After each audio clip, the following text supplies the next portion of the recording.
Ladies and gentlemen, welcome to another video. In this video, we're going to be talking about how to fix your iPhone stuck on red battery screen. So let's just get straight into the video.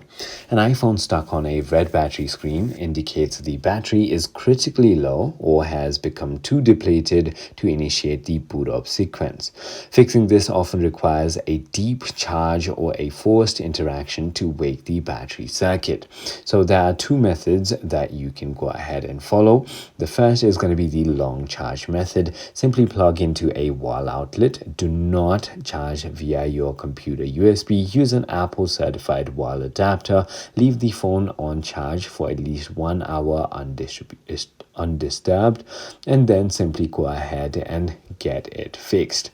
If that doesn't work, what you want to do is simply go ahead and warm the battery. So use a hairdryer or medium heat to gently warm the back of the phone, specifically the right side of for 1 to 2 minutes.